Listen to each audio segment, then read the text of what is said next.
And then the other thing you got to remember, he goes to LA at the same exact time that LeBron does. And he and LeBron at that moment arriving in LA are in a race to become the first guy to win 3 titles for different franchises. Yeah. And LeBron got his in the bubble, and Kawhi just hasn't been, healthy through the playoffs essentially as a Clipper. And it hasn't happened. But that's the type of history. And I remember having conversations at the time, like if he got to the Clippers and stayed healthy and they won a title before LeBron, yeah, like how is he not in that upper tier discussion of guys, with that resume at the time?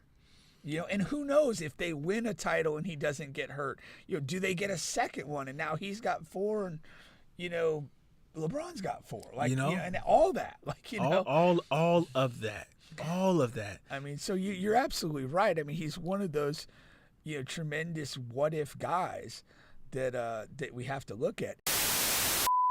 Denver Nuggets versus the LA Clippers. You got Kawhi returning to old form here, okay, and you got all of these tweets, or just random tweets of people talking about the performance and things of that nature. Right out on the anniversary of Jesus' comeback, Kawhi drops 39. It was so impressive, man, to watch. I mean, first of all, a couple of stats for you. Kawhi is the only player, a non-center, who has had, multiple games shooting 70%, and scoring over 30. Yeah. That's incredible on all jump shots. And the thing about the jump shots that he's taking, man, they look so difficult. I mean, there's 1, 2, 3 hands in his face at all times. These are not like wide open shots. These are not all screens. These are not, you know what I mean? I do, but I don't. There can be people there, but the way he plays and the beauty of the way he plays is that his movements are so precise that he's unbothered by that. Yeah, he is. It's like he's gets to spots, he gets on balance, and so even when people are in the area or appear or feel to be in defensive positions, they're not actually disrupting him. No. And that's the thing that he does. And in a different way. He does it in a different way. He does it with like low gravity strength. And he's wide and he's balanced and he just gets to his spot and there's just not much you could do with it. KD does it with like the height and length.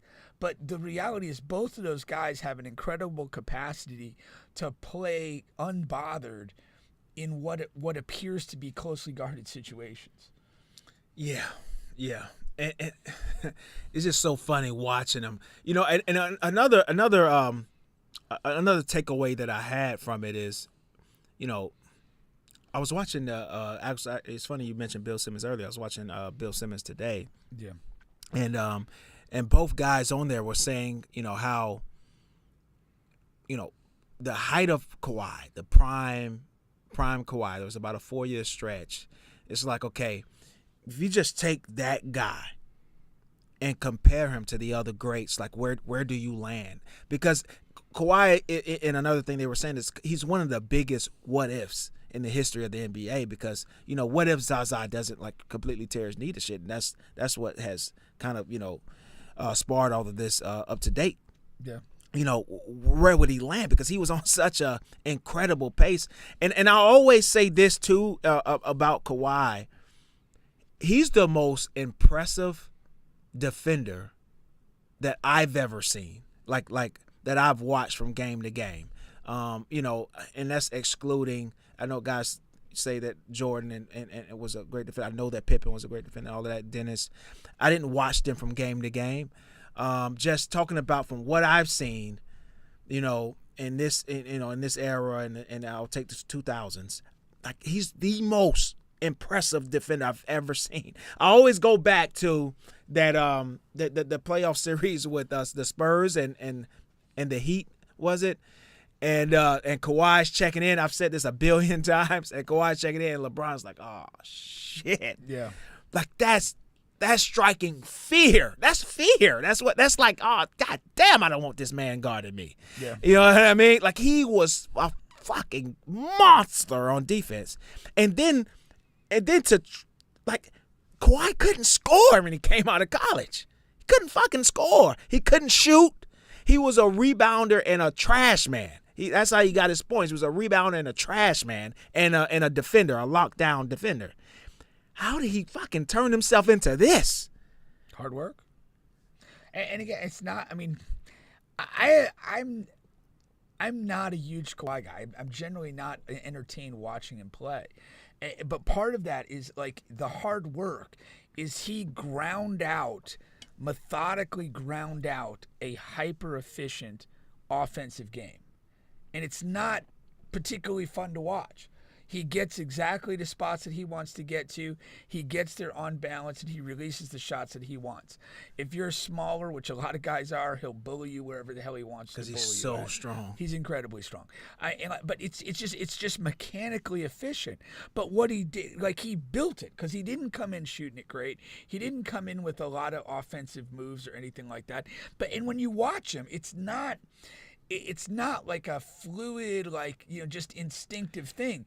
It is hyper mechanical. Yeah. He did the San Antonio Spurs stonecutter thing. He hammered and hammered and hammered away until he became this. He went to the lab and created all of that. That's what he did. And that's amazing. It was nothing to work off. And then we go back to what you were saying, the what ifs. I mean, it begins with the ankle injury in the Golden State Warriors series. Mm-hmm. Early in that series. They were beating the hell out of a great Warriors team. Yeah. And he goes down and everything changes. I mean, there's a what-if scenario that if he's perfectly healthy, do they somehow beat a great Warriors team in that series? And maybe nab another title. And then the other thing you got to remember, he goes to LA at the same exact time that LeBron does. And he and LeBron at that moment arriving in LA are in a race to become the first guy to win 3 titles for different franchises. Yeah. And LeBron got his in the bubble, and Kawhi just hasn't been, healthy through the playoffs essentially as a Clipper. And it hasn't happened. But that's the type of history. And I remember having conversations at the time, like if he got to the Clippers and stayed healthy and they won a title before LeBron, yeah. How is he not in that upper tier discussion of guys, with that resume at the time? And who knows if they win a title and he doesn't get hurt? Do they get a second one and now he's got 4 and, LeBron's got 4? And all that. All of that. All of that. I mean, so you're absolutely right. I mean, he's one of those, tremendous what-if guys that we have to look at. And so this is, obviously the other day was absolutely incredible. They have a good chance to win this series. Yeah. And again, if I didn't know he was that young too. You know how young he is? Not exactly. I'll say 32. Huh? Yeah, he just turned 33. Boom. But that didn't. I don't know. I just automatically group him with the KD and Steph's, the 36, 37, the 37, 38 really? guys. Yeah, I do. Yeah, for some reason. Yeah. I mean, when you really look at it, I understand he was young in those Miami Spurs series, and LeBron was firmly in his So yeah, I know you take that. But anyhow, so now that is essentially though just one game as far as him really turning the crowds and all of that good stuff. Where do you see this series ending? Do you think he can keep it up? Do you think that Denver somehow wins this series still? Oh, I think this series is a complete toss-up. I mean, let's not forget, Game 1 was an overtime game. Yeah. This series is toe-to-toe. These are 2 even teams. Yes, even matchups. I mean, if both teams are healthy and have the right guys, there's no reason this doesn't go to 7 games. Yeah. If you had to bet on any aspect of this series, if you had to bet, do Clippers win, do Nuggets win, or does this thing go 7 games? I think the safest bet is it goes 7 games. Yeah, I do. And you come into the series thinking, oh man, Jokic, the overall best player in the NBA, the best player in this series, and the Clippers' path to winning this series is, can either Harden or Kawhi at least match what Jokic brings in this series? And so far, that seems to be the case because Harden had the big game 1, and then you have Kawhi with the big game 2. Well, and that's the beauty of the construction of the Clippers. Yeah. That's again, you have Jokic on one side, but now you have individually neither one of those guys may match Jokic, but they've got 2 guys that can give you that game. And they need one of them to do it. Yeah. On a given night, and they're right there. So yeah, that's the beauty of the construction of this team, and they've kind of found and they're comfortable with the pieces around. I mean, Powell does his thing. Zubats is, does he has an impact. No, on Zubats games. is really good. Yeah. They have a nice roster when he's there. Yeah.